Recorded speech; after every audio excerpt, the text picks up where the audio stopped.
समाज के अंदर ये गलत हो रहा है। समाज के अंदर जो है वो सोशल जस्टिस की हमें बात करनी पड़ेगी, सामाजिक बदलाव के लिए हमें प्रयास करना पड़ेगा। और समाज के अंदर जो रूढ़िवादिता है, समाज के अंदर जो अंधविश्वास है, समाज के अंदर जो मतलब असमानता है, उसके तरफ जो है हमें प्रयास करना पड़ेगा।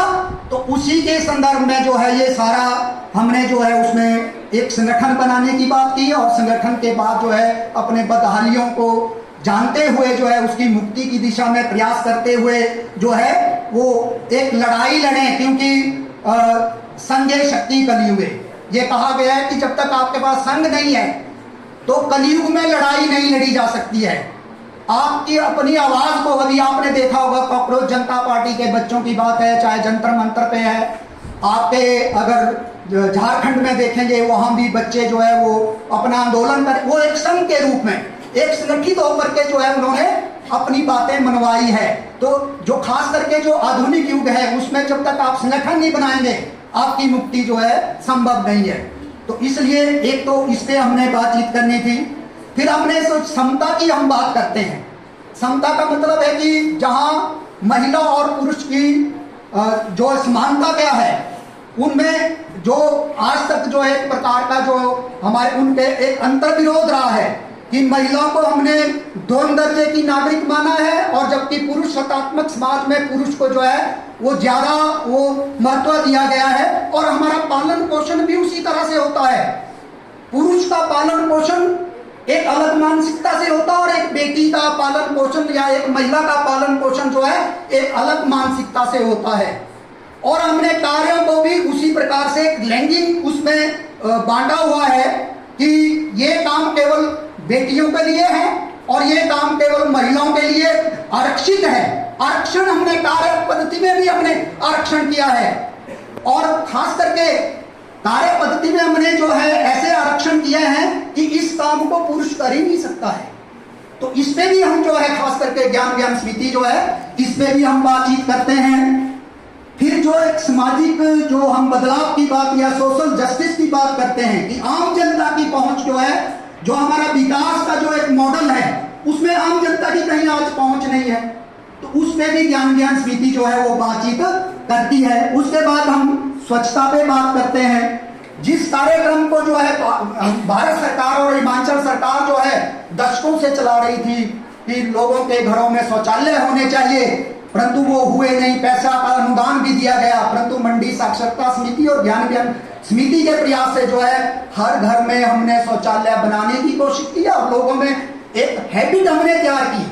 जो था वह इसीलिए गया समाज के अंदर कि हम इन अंधविश्वासों के अंदर, इन रूढ़ियों के अंदर बिल्कुल चुपचाप ना फंसे, हर चीज को अपने विवेक से अपने इस्तेमाल करें, दिमाग से इस्तेमाल करें। क्योंकि बहुत से ठगों का, बहुत से लोगों का रोजी रोटी वो भय से चलती है, डर से चलती है, वो ऐसे विश्वासों से चलती है।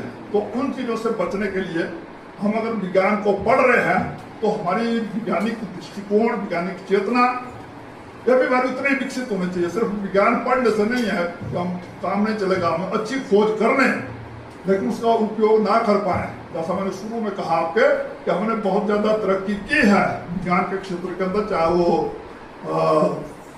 मेडिकल का क्षेत्र हो, चाहे आपका यातायात का क्षेत्र हो, चाहे आपका संचार के माध्यम हो, लेकिन उनका दुरुपयोग भी उतनी ही तेज गति से हो रहा है। क्योंकि जिनके हाथ में कंट्रोल है वो उसका दुरुपयोग कर रहे हैं। दुरुपयोग इसलिए कर रहे हैं क्योंकि नीचे जो उसके प्रयोग करता है, हमारे आप जैसे समाज के बहुत से लोग, उनके पास एक तो शिक्षा प्रॉपर नहीं है।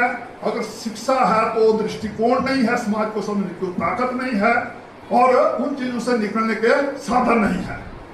तो हमें हर चीज का, आप मोबाइल का इस्तेमाल करें लेकिन अपने विवेक का इस्तेमाल भी करें। तो मोबाइल के अंदर कौन सी चीज अच्छी है, कौन सी चीज हमारे लिए ठीक नहीं है, इतना समझ तो हमें होनी चाहिए।